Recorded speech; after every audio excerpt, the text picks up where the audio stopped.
جب ہم درود النجینہ کو پڑھتے ہیں تو اس میں یہ بھی ہمیں ملتا ہے کہ یہ بھی کہا گیا کہ ہمیں زندگی کی اور موت کے بعد کی خیرات بھی عطا ہو۔ اللہ اچھا، حدیث پاک سے جو ہمیں رہنمائی ملتی ہے کہ آپ نے ارشاد فرمایا کہ قیامت کے دن، ابھی ڈاکٹر صاحب نے بھی حدیث پاک ارشاد فرمائی کہ قیامت کے دن میرے سب سے قریب وہ ہوگا جو زیادہ سے زیادہ درود پاک پڑھے گا۔ تو اس کا مطلب یہ ہوا کہ جو اس درود کو کمپوز کرنے والے ہیں، مرتب کرنے والے ہیں درود النجینہ کو، یہ ان کے شعور میں یہ بات ہے کہ دنیا اور آخرت کی خیر تو حضور کی قربت میں ہے، اور حضور کی قربت کا راستہ درود پاک ہے۔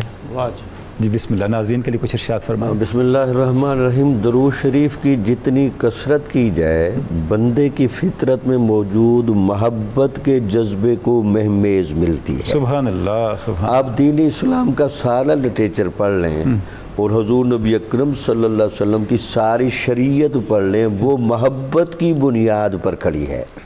یعنی ہمارے عقیدے کا سارا نظام محبت پر، ہمارے اعمال کا سارا سسٹم محبت پر، ظاہر اخلاص یہاں سے آئے گا نا، یہاں سے آئے گا۔ تو یہ درود شریف کی کثرت کرنے والے بندے کے دل میں محبت رسول صلی اللہ علیہ وسلم کی خالصیت پیدا ہوتی ہے۔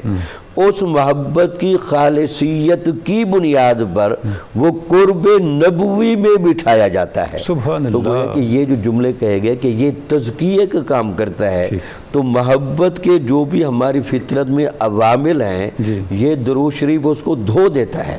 جب بندہ طہارت کے کاملہ پر آ جاتا ہے تو اس کو قرب نبوی کے ماحول میں جانے دیتے ہیں، اور قرب نبوی کے ماحول میں عام رحمت نہیں، خاص رحمت ملتی ہے، سبحان اللہ، اور خاص فضل ملتا ہے۔ سبحان اللہ۔ یہ ویسے نہیں فرمایا کہ جو کثرت کے ساتھ درود شریف پڑھے گا وہ قیامت میں اتنا میرے قریب ہوگا، چونکہ وہ ایک استحقاق لے کر آ رہا ہے کہ اس پر ضرور رحمت برسائی جائے، تو اس نے اس میکانزم میں شامل ہوا۔ دوسرا یہاں ایک اور بھی عرض کروں کہ درود شریف کی کثرت کرنے والے بندے کو روحانی درجات میں مسلسل ترقی ملتی ہے۔ ایک تو سب سے پہلے جو روحانیت کے درجات ہیں، پہلا آتا ہے تقوی، ٹھیک ہے، پھر اس کے بعد اس میں آتا ہے صبر کا پہلو، ٹھیک ہے، پھر اس کے بعد اس میں آتا ہے شکر کا پہلو، اس میں توکل کا پہلو، اور اس میں رضا کا پہلو۔ ان تمام مراتب میں درود شریف کو ہمیشہ مجرب مانا گیا ہے۔ جو بندہ جس صبر کی آزمائشوں میں چل رہا ہے تو وہ اگر اس کی کثرت کرے، صبر کی کیفیت پیدا ہو جائے گی۔ جو سمجھتا ہے کہ میری زندگی میں کفران نعمت کا غلبہ زیادہ ہے، نعمتیں ہونے کے باوجود بھی قدردانی کم ہے، وہ اس کو اس لیے کرے۔ اچھا، اس کو صوفیہ نے قاعدے سے بھی جوڑا ہے۔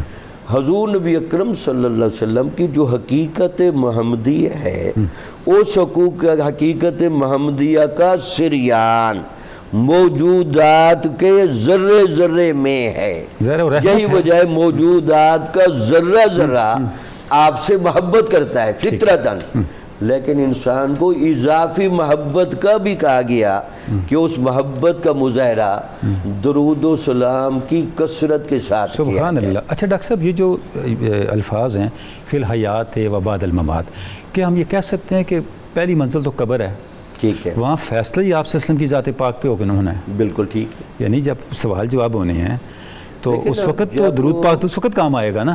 سلام کا درود و سلام پڑھنے والے بندے کو اللہ بھی جواب دیتا ہے، اور اللہ کا نبی مکرم صلی اللہ علیہ وسلم بھی جواب دیتا ہے۔ اچھا، دلائل الخیرات کی ایک حدیث بھی بڑی خوبصورت لے آؤں۔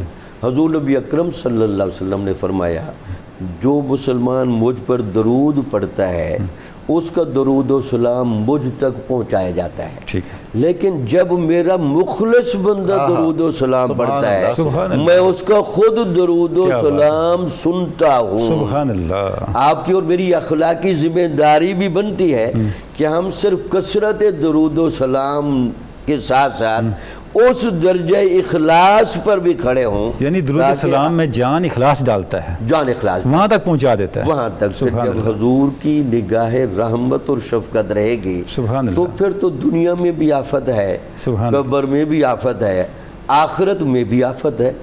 ایک حدیث مبارکہ بڑی خوبصورت، یہ تفسیر خازن میں موجود ہے کہ ایک مسلمان بندے کا جب میزان پر تولا جائے گا تو اس کے گناہ زیادہ نکلیں گے، اس کو فرشتے لے کے جا رہے ہوں گے دوزخ کی طرف. آگے حضرت آدم علیہ السلام کی ملاقات ہوگی تو آپ پوچھیں گے اس بندے کو کہاں لے کے جا رہے ہو؟ تو وہ عرض کریں گے کہ ہم اس کو دوزخ میں لے کے جا رہے ہیں. اللہ. تو حضرت آدم علیہ السلام فرمائیں گے ان کو محمد رسول اللہ صلی اللہ علیہ وسلم کے پاس لے کر جاؤ. اب وہ ان کو لے کر حضور کے پاس آئیں گے تو آپ اپنی جیب سے کاغذ کا ٹکڑا دیں گے اور کہیں گے جب میزان تولا جائے تو اس کو بھی ساتھ رکھا جائے. ٹھیک ہے. جب میزان تولا گیا تو اس کو ساتھ رکھا تو نیکیاں بڑھ گئیں. تو بعد میں حیرانگی ہوئی کہ اس نے جب دیکھا کہ صرف اتنا لکھا تھا کہ اس بندے نے صرف ایک مرتبہ درود و سلام پڑھا, وہ اس کو جنت کی ضمانت دے گیا. سبحان اللہ. یہ ہے فی الممات. یہ فی الممات. سبحان اللہ سبحان اللہ. یعنی آخرت تک درود پاک. اور ڈاکٹر صاحب جس طرح آپ نے حدیث پاک بیان کی, لگتا ہے یہ حدیث پاک ہے ہی تحریک دینے کے لیے اور تشویق کے لیے, شوق پیدا کرنے کے لیے کہ ہمارے اندر یہ احساس پیدا ہو اور شعور پیدا ہو کہ درود پاک کی اہمیت کیا ہے.